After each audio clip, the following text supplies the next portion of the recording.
الحمد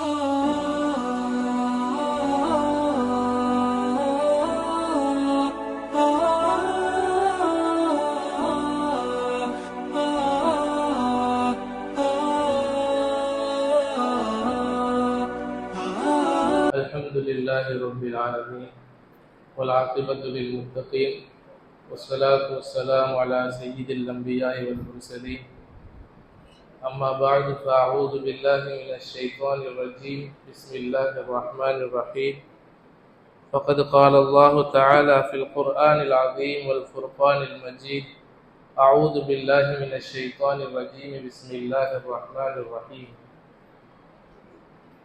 ومن يتق الله يجعل له مخرجا ويرزقه من حيث لا يحتسب وقال النبي صلى الله عليه وسلم الأناة من الله والعجلة من الشيطان صدق الله العظيم وصدق رسوله النبي الكريم ونحن على ذلك من الشاهدين والشاكرين إلى يوم الدين. கண்ணியத்திற்கும் பெருமதிப்பிற்கும் உரிய அல்லாஹ்வின் நல்லடியார்களே, பெரியவர்களே, சகோதரர்களே, அல்லாஹ் தஆலா உன்னதமான இந்த ஜும்மாவுடைய தினத்திலே அவனுடைய புனிதமான வணக்கத்தை நிறைவேற்றுவதற்காக நம்ம எல்லாம் இங்கு ஒன்று கூட்டியிருக்கிறார். இந்த நாள் அல்லாஹ்விடத்திலே மிகவும் மதிப்பிற்குரிய ஒரு நாளாக இருக்கிறது. எந்த அளவுக்கு என்று சொன்னால் ஈது பெருநாட்களை விடவும் அல்லாஹ் தஆலா ஜும்மாவுடைய தினத்திற்கு அதிக முக்கியத்துவத்தை கொடுத்திருக்கிறார். ஹதீஸிலே வந்திருக்கிறது, ஈது பெருநாட்களை விடவும் இந்த ஜும்மாவுடைய நாள் சிறப்பிற்குரிய நாளாக இருக்கிறது. அதற்கு காரணம் என்ன? ஆதம் அலைஹிஸ்ஸலாம் அவர்களை படைக்கப்பட்டதும் இந்த நாளிலே தான், அவர்கள் இந்த உலகத்திற்கு அனுப்பி வைக்கப்பட்டதும் இந்த நாளிலே தான், அவர்கள் இந்த உலகத்திலே வஃபாத் ஆனதும் இதே நாளிலே தான், அதே போன்று கியாமத்து சம்பவிப்பதும் இதே நாளிலே தான். இப்படி பல விஷயங்கள் இந்த தினத்தில் இருப்பதனால் இந்த ஹதீஸிலே இந்த தினத்திற்கு அல்லாஹ் தஆலா அவ்வளவு ஒரு சிறப்பை கொடுத்திருக்கிறார். கண்ணியத்திற்குரிய அல்லாஹ்வின் நல்லடியார்களே, அல்லாஹ் தஆலா இந்த உலகத்திலே மனிதனை படைத்து அவன் எப்படி வாழ வேண்டும் என்று ஒரு வரையறையை ஏற்படுத்தி கொடுத்திருக்கிறான். யார் அல்லாஹ்வுக்கு கட்டுப்பட்டு அவனை திருப்திப்படுத்திய வண்ணமாக இந்த உலகத்தில் வாழ்ந்துவிட்டு செல்வார்களோ அவர்களுக்கு அல்லாஹ் தஆலா மிக சிறந்த சொர்க்கத்தை ஏற்படுத்தி வைத்திருக்கிறார். உலகத்திலும் அல்லாஹ் அப்படிப்பட்டவர்களுக்கு நிம்மதியான வாழ்க்கை தருவதாக வாக்களித்திருக்கிறான். அதே போன்று இந்த உலகத்திலிருந்து சென்ற பிறகு அவர்களுக்கு அல்லாஹ் தஆலா மிகப்பெரிய அருட்பாக்கியமாகிய அந்த சுவனத்தை அல்லாஹ் தயார் செய்து வைத்திருக்கிறான். அல்லாஹ் தஆலா குர்ஆனிலே அவனுக்கு பயந்து வாழுமாறு பல இடங்களிலே வலியுறுத்தி கூறியிருக்கிறான். எத்தனை வணக்கங்கள் நமக்கு கொடுக்கப்பட்டிருக்கிறதோ அவை அனைத்துடைய பின்னணியும் அவை அனைத்துடைய நோக்கமும் என்னவென்று நாம் சற்று ஆராய்ச்சி செய்வோமேயானால் அல்லாஹ்வுடைய பயத்தை உள்ளத்தில் ஏற்படுத்துவது, அல்லாஹ்வுடைய சிந்தனையை உள்ளத்தில் ஏற்படுத்துவது. அல்லாஹ் தஆலா நோன்பை பற்றி சொல்லும் போது சொல்லுகிறார், நோன்பை கடமையாக்கியது நீங்கள் பயபக்தியாளர்களாக அல்லாஹ்வை அஞ்சக்கூடியவர்களாக ஆக வேண்டும் என்பதற்காக. இன்னொரு இடத்திலே அல்லாஹ் தஆலா சொல்லுகிறார், ஒமை யத்தகில்லாஹ யஜ்அல் லஹு மக்ரஜா. இன்னைக்கு நம்ம பலவிதமான பிரச்சனைகள்ல சிக்கி கொண்டிருக்கிறோம். அதுக்கு அல்லாஹ் தஆலா தீர்வை சொல்றான். யார் அல்லாஹ்வை அஞ்சி நடப்பார்களோ அவர்களுக்கு அனைத்து பிரச்சனைகளிலிருந்தும் வெளியேறக்கூடிய வழியை அல்லாஹ் தஆலா ஏற்படுத்தி கொடுப்பான். ஒவ்வொருத்தருக்கும் ஒவ்வொரு விதமான பிரச்சனை, அதிலிருந்து நாம் வெளியேற வேண்டும் என்று சொன்னால் அல்லாஹ்வை பயந்து நடக்க வேண்டும். அல்லாஹ் தஆலா இந்த உலகத்தில் எதை செய்ய வேண்டும் என்று சொல்லியிருக்கிறானோ அதை கவனத்தோடு செய்கிற விஷயத்திலும் சரி, எதை செய்யக்கூடாது என்று சொல்லியிருக்கிறானோ அதை விட்டும் எச்சரிக்கையாக தவிர்த்திருக்கும் விஷயத்திலும் சரி நாம் அல்லாஹ்வை பயந்து நடக்க வேண்டும். அல்லாஹ் தஆலா ஒவ்வொரு சந்தர்ப்பத்திலும் இந்த இறை எச்சத்துடைய டெஸ்ட் நமக்கு வச்சுக்கிட்டே இருக்கிறான். ஒவ்வொரு சந்தர்ப்பத்திலும் மனிதன் தனியாக இருக்கிறான், கூட்டாக இருக்கிறான். சில விஷயங்கள் அல்லாஹுக்கு பிடித்த விஷயங்கள் முன்னாடி வருகின்றன, அல்லாஹுக்கு பிடிக்காத விஷயங்கள் முன்னாடி வருகின்றன. இந்த சந்தர்ப்பத்தில் அல்லாஹ் தஆலா வைக்கக்கூடிய சோதனை என்னவென்று சொன்னால், இவன் என்னை அஞ்சி எனக்கு பிடித்த விஷயத்தை செய்கிறானா அல்லது அந்த பிடித்த விஷயத்திலே கோட்டை விட்டு விடுகிறானா. அதே போன்று பாவமான விஷயம், எனக்கு பிடிக்காத விஷயம் அவனுக்கு முன்னால் வருகிறது, என்னை அஞ்சி அந்த பாவத்தை விட்டு ஒதுங்குகிறானா அல்லது தன்னுடைய மனோ இச்சையை பின்பற்றி அந்த பாவமான விஷயத்திலே இவன் ஈடுபட்டு விடுகிறானா என்பதை அல்லாஹ் தஆலா சோதனை வைக்கிறான். அந்த சோதனையில யார் வெற்றி பெறுகிறாரோ, அல்லாஹ்வை அஞ்சி நடக்கிறாரோ, அந்த பாவத்தை விட்டு விலகிக் கொள்கிறாரோ, நன்மையான காரியத்தில் தன்னை ஈடுபடுத்திக் கொள்கிறாரோ, அவருக்கு அல்லாஹ் வாக்குறுதி கொடுக்கிறான். பாவத்தை செய்துவிட்டு தௌபா செய்வது என்பது ஒரு பக்கம், ஆனால் அசலான விஷயம் இருக்கிறது, அந்த பாவம் நமக்கு முன்னால் வரும் பொழுது அதே சமயத்தில் அதை விட்டு ஒதுங்கி கொள்வது, இதுதான் உயர்ந்த அந்தஸ்தாக இருக்கிறது. அல்லாஹ் தஆலா வாக்கு கொடுக்கிறான், வமை யத்தகில்லாஹ யஜ்அல் லஹு மக்ரஜா. யார் அல்லாஹ்வை அஞ்சி நடப்பார்களோ அவர்களுக்கு அனைத்து பிரச்சனைகளில் இருந்தும் வெளியேறக்கூடிய அந்த நல்ல வாய்ப்பை அல்லாஹ் தஆலா ஏற்படுத்தி கொடுக்கிறான். அதோடு மட்டுமல்ல, அவரே எதிர்பாராத புறத்திலிருந்து அவருக்குரிய ரிஸ்கை கொண்டு வந்து அல்லாஹ் தஆலா சேர்க்கிறான். இன்றைக்கு ஒவ்வொருத்தவரும் நாம் கஷ்டப்படுவது, உழைப்பது, முயற்சி செய்வது, நம்முடைய பெரும்பாலான நேரத்தை கழிப்பது எதில்லை என்று சொன்னால் நம்முடைய இரணத்தை தேடுவதில்லை. நம்முடைய உணவுக்குண்டான ஏற்பாடுகள், நம்முடைய தங்குவதற்குண்டான ஏற்பாடுகள், நம்முடைய இங்கும் அங்கும் செல்வது, பயணமாகுவதற்குரிய ஏற்பாடுகள், இதிலே தான் நம்முடைய பெரும்பகுதி, நம்முடைய உடை, இதற்குண்டான முயற்சியிலே தான் நம்முடைய பெரும்பகுதி வாழ்க்கை கழிகிறது. ஆனால் அதற்குரிய பொறுப்பை அல்லாஹ் எடுப்பதோடு மட்டுமல்லாமல், யார் தக்வாவோடு நடந்து கொள்வார்களோ, இறை எச்சத்தோடு நடந்து கொள்வார்களோ, அவர்களுக்கு நினையாபுரத்திலிருந்து அவருடைய ரிஸ்கை நிறைவேற்றுவதாக அல்லாஹ் வாக்கு கொடுக்கிறார். அது மட்டுமல்ல, அடுத்ததாக அல்லாஹ் தஆலா சொல்லக்கூடிய விஷயம், வமை யத்தகில்லாஹ யஜ்அல் லஹு மின் அம்ரிஹி யுஸ்ரா. ஒருத்தருக்கு உலகத்துல ஏதாச்சும் ஒரு தேவை இருக்கிறது, நாட்டம் இருக்கிறது, அதையும் அவர் இலகுவான முறையில அடைய வேண்டும் என்று சொன்னால் அதற்கும் அல்லாஹ்வுடைய அச்சத்தை கடைபிடிப்பதுதான். அவருடைய காரியத்தை எல்லாம் அல்லாஹ் லேசாக முடித்து தந்து விடுகிறார். உமை யத்தகில்லாஹ, யார் அல்லாஹ்வை அஞ்சி நடப்பார்களோ அவர்களுக்கு யஜ்அல் லஹு மின் அம்ரிஹி யுஸ்ரா, அவருடைய அனைத்து காரியங்களையும் அல்லாஹ் தஆலா மிக லேசாக முடித்து தந்து விடுகிறார். அதே போன்று இந்த உலகத்தில் மட்டுமல்லாது, யார் தக்வாவோடு நடந்து கொள்வார்களோ, உமை யத்தகில்லாஹ யுஅஸிம் லஹு அஜ்ரா, அவருடைய கூலியையும் அல்லாஹ் தஆலா மகத்தான கூலியாக கொடுக்கிறான். அல்லாஹ்வே ஒரு விஷயத்தை மகத்தானது என்று சொல்கிறான் என்று சொன்னால் அது எவ்வளவு பெரியதாக இருக்கும் என்பதை நாம் சிந்தித்து பார்க்க கடமைப்பட்டிருக்கிறோம்.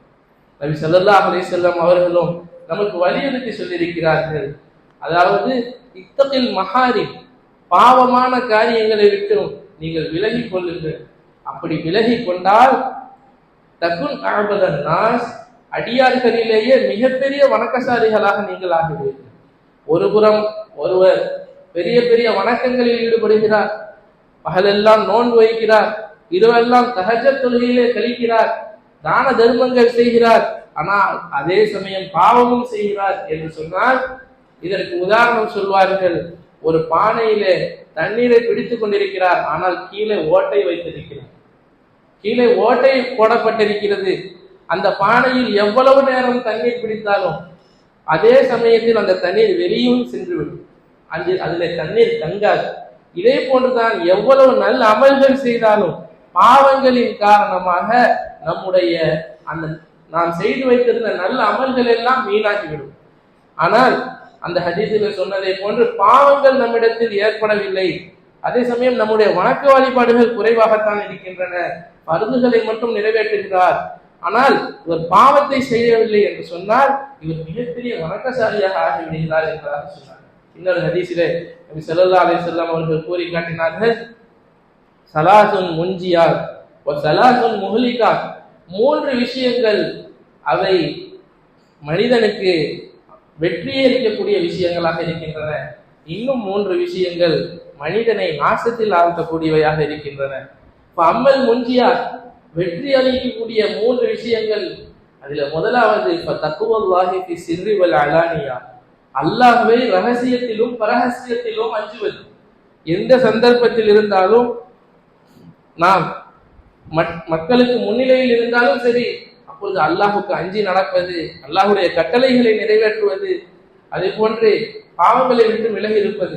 அதே சமயம் நாம் தனிமையில் இருந்தாலும் சரி, இந்த நேரத்திலும் நாம் எப்படி மற்ற மக்களுக்கு முன்னால் இருக்கும்போது அல்லாஹ்வை அஞ்ச வேண்டுமோ அதே போன்று ரகசியத்திலும் அல்லாஹ்வை அஞ்ச வேண்டும்.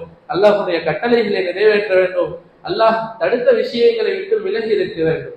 கண்ணியத்திற்குரிய அல்லாஹ்வின் நல்லடியார்களே, நமக்கு இஸ்லாம் அனைத்து துறைகளிலும் வழிகாட்டி இருக்கிறது. அதே போன்று இஸ்லாம் நமக்கு வழிகாட்டிய ஒரு விஷயம்தான் ஹதீஸிலே வந்திருக்கிறது, அல் அனாத்து மினல்லாஹ் வல் உஜ்லத்து மினஷ் ஷைத்தான். நிதான போக்கை கையாளுவது இது அல்லாஹ்வின் புறத்திலிருந்து ஏற்படக்கூடிய விஷயம். அது அவசரப்படுவது, துரிதத்தை கையாளுவது, வேகப்படுவது, இது வல் உஜ்லத்து மினஷ் ஷைத்தான், இது ஷைத்தான் ஏற்படுத்தக்கூடிய விஷயம், ஷைத்தான் தூண்டக்கூடிய விஷயம். இன்றைய காலத்திலே வாகனங்களை பயன்படுத்தக்கூடியவர்கள் பெரும்பாலானவர்கள் அதற்குரிய அரசாங்க ரீதியிலே உள்ள தகுதிகளை அடையாதவர்களாகவே இருக்கிறார்கள். சிறார்கள், அதற்குரிய வயது வரம்பை அடையாதவர்கள், அதற்குரிய உரிமத்தை பெறாதவர்கள், அதற்குரிய பாதுகாப்பு ஏற்பாடுகளை மேற்கொள்ளாதவர்கள் அதிகமாக வாகனங்களை பயணிக்கிறார்கள். இதன் காரணமாக அவர்களுக்கு சட்டங்களும் தெரிவதில்லை, பாதுகாப்பு அம்சங்களும் அவர்களுக்கு தெரிவதில்லை. அதிகமான மரணங்கள் இன்றைய காலகட்டத்திலே நடந்து கொண்டிருக்கிறது. நாம் நல்ல முறையில் பாதுகாப்போடு சென்றால் கூட எதிரிலே வரக்கூடியவர்கள் தவறான முறையிலே அவர்கள் நம்முடைய உயிரை போக்கக்கூடிய ஒரு போக்கிலே தான் வந்து கொண்டிருக்கிறார்கள். இதற்குரிய சட்டங்கள் என்று ஒன்று இருக்கிறது, அதை நாம் மதிக்க வேண்டும். அதை போன்று நம்முடைய பாதுகாப்பு ஏற்பாடுகளை நாம் செய்து கொள்ள வேண்டும். பாதுகாப்பு ஏற்பாடுகளை செய்து கொள்வது என்று சொன்னால் தலைக்கவசம் அணிவது, இது இருக்கிறதே, இது நம்முடைய அல்லாஹ் மீது உள்ள நம்பிக்கைக்கு எதிரான விஷயம் அல்ல. நமக்குரிய பாதுகாப்பு ஏற்பாடுகளை செய்து கொள்வது இது நம்முடைய பொறுப்பாக இருக்கிறது. நம்முடைய உயிரை பாதுகாப்பது இது நம்முடைய பொறுப்பு. அதற்குண்டான ஏற்பாடுகளை செய்வதும் நம்முடைய பொறுப்பு தான். நபி ஸல்லல்லாஹு அலைஹி வஸல்லம் மிஅராஜுடைய பயணத்திலே செல்கிறார்கள். அப்பொழுது அவர்களுக்கென்று அல்லாஹ் தஆலா மிஅராஜ் பயணம் செய்வதற்காக புராக் வாகனங்கள் ஏராளமாக தயாரித்து வைத்திருந்தான். அந்த அனைத்து புராக் வாகனங்களை பார்த்து சொல்லப்பட்டது, உங்களில் யாரோ ஒருவரின் மீதுதான் கடைசி நபியாக வரக்கூடிய முஹம்மது ரசூலுல்லாஹ் ஸல்லல்லாஹு அலைஹி வஸல்லம் அல்லாஹ்வை சந்திக்கக்கூடிய அந்த வானலோக பயணம் செல்ல இருக்கிறார்கள் என்பதாக சொல்லிய போது அனைத்து புராக்குகளுக்கும் சந்தோஷம், ஒவ்வொரு புராக்குக்கும் ஆசை, என் மீது நாயகம் ஸல்லல்லாஹு அலைஹி வஸல்லம் பயணிக்க வேண்டும் என்பதாக. ஆனால் ஒரு புராக்கு என்ன செய்தது என்று சொன்னால், எந்த நாள் இந்த செய்தியை கேட்டதோ அன்றிலிருந்து சாப்பிடுவதையே விட்டுவிட்டது. காரணம் என்ன? நான் இப்படி சாப்பிடாமல் இருந்து தியாகம் செய்து எப்படியாவது அந்த பாக்கியத்தை அடைய வேண்டும். நாயகம் ஸல்லல்லாஹு அலைஹி வஸல்லம் அவர்களை என் முதுகின் மீது நான் சுமக்க வேண்டும் என்பதற்காக இப்படி ஒரு தியாகத்தை அது மேற்கொண்டது. கடைசியாக நாயகம் ஸல்லல்லாஹு அலைஹி வஸல்லம் மிஅராஜ் பயணம் மேற்கொள்ளக்கூடிய அந்த தினமும் வந்தது. நாயகம் ஸல்லல்லாஹு அலைஹி வஸல்லம் அவர்களுக்கு முன்னால் அந்த புராக் வாகனத்தை கொண்டு வந்து நிப்பாட்டிய பொழுது அது நபி முதுகின் மீது உட்கார்ந்தவுடன் அது சந்தோஷத்தை துள்ளி குதித்தது. அதற்கு பிறகு ஜிப்ரீல் அலைஹிஸ்ஸலாம் அதை கட்டுப்படுத்துகிறார்கள், எச்சரிக்கிறார்கள், உன் மீது இருப்பது யார் தெரியுமா? முஹம்மது ரசூலுல்லாஹ் ஸல்லல்லாஹு அலைஹி வஸல்லம். அதனால் நிதானத்தை கையாள்வாயாக என்பதாக சொன்னார்கள். அதற்கு பிறகு அது மக்காவிலிருந்து பைத்துல் முகத்தஸுக்கு பயணமாகி செல்கிறது. நாயகம் ஸல்லல்லாஹு அலைஹி வஸல்லம் அவர்களை அழைத்துக் கொண்டு பைத்துல் முகத்தஸுக்கு பயணமாகி செல்கிறது. பயணமாகி சென்றவுடன் அந்த இடத்தில் நாயகம் ஸல்லல்லாஹு அலைஹி வஸல்லம் இறங்கி தன்னுடைய வாகனத்தை ஒரு வாகனம் கட்டக்கூடிய இடத்திலே கட்டுகிறார்கள். அந்த புராக் வாகனத்தை மற்ற ஒட்டகங்கள் இது போன்ற வாகனங்கள் எந்த இடத்தில் கட்டப்படுமோ அந்த இடத்தில் தன்னுடைய வாகனத்தை நாயகம் ஸல்லல்லாஹு அலைஹி வஸல்லம் அவர்கள் கட்டுகிறார்கள். இப்பொழுது நாம் சிந்தித்து பார்க்க வேண்டிய விஷயம், நாயகத்திற்காக இவ்வளவு பெரிய தியாகம் செய்து அதை அந்த புராக் தயாராகி வந்திருக்கிறது. நாயகம் சிறிது நேரம் உள்ளே சென்று தொழுகை வைத்துவிட்டு வருவதற்குள் நாயகத்தை விட்டுவிட்டு இந்த புராக் ஓடிவிடுமா என்ன? ஆனால் அப்படி இருந்த போதிலும் நாயகம் ஸல்லல்லாஹு அலைஹி வஸல்லம் அதை கட்டினார்கள். இது சொல்வார்கள், இது தவக்குலுக்கு எதிரான விஷயம் அல்ல. பாதுகாப்பு ஏற்பாடுகள் செய்து கொள்வது, நம்முடைய உயிரை பாதுகாப்பதற்குண்டான எந்த ஏற்பாடுகளை நாம் செய்து கொள்கிறோமோ இது அல்லாஹ்வின் மீது நம்பிக்கை இல்லா தன்மை கிடையாது. மாறாக இதை நாம் செய்து கொள்வது இது நம்முடைய பொறுப்பு. இதை செய்து கொள்வது இது அத்தியாவசியமானதாக இருக்கிறது. இதிலே நாம் குறை செய்கிறோம். வாலிபர்களிடத்திலே நாம் வாகனங்களை கொடுத்து விடுகிறோம். அதற்குரிய வயது வரம்பு வராதவர்களிடத்திலே, அதற்குரிய பாதுகாப்பு அம்சங்களை விளங்காதவர்களிடத்திலே, அதை எப்படி சரியாக பயன்படுத்த வேண்டும் என்பதை தெரியாதவர்களிடத்திலே நாம் அந்த வாகனங்களை கொடுத்து விடுகிறோம். பிறகு அவர்களை நாம் இழந்துவிட்டு கை சேதப்படுகிறோம். இது நமக்கு நாமே செய்து கொள்ளக்கூடிய ஒரு நஷ்டமாக இருக்கிறது. நம்முடைய காசிலேயே நமக்கு சூனியம் வைத்துக் கொள்வது என்று சொல்வார்கள் அல்லவா, அது போன்ற ஒரு செயலாக இருக்கிறது. நாம் தான், பெற்றோர்களாகிய நாம் தான், வீட்டிலே இருக்கக்கூடிய மூத்தவர்களாகிய நாம் தான் இது விஷயத்தில் எச்சரிக்கையாக இருக்க வேண்டும். நஷ்டம் ஏற்பட்ட பிறகு அதை நிவர்த்தி செய்வது என்பது அது ஒரு முடியாத கஷ்டமாக இருக்கிறது. அதற்கு முன் ஏற்பாடாக, அதற்கு முன்னதாகவே முன் தயாரிப்பு என்ற அடிப்படையிலே நாம் முன் பாதுகாப்பு ஏற்பாடுகளை செய்து கொள்ள வேண்டும். இதற்குரிய வயது வரம்பு வராதவர்களிடத்திலே நாம் அந்த வாகனத்தை கொடுக்கக்கூடாது.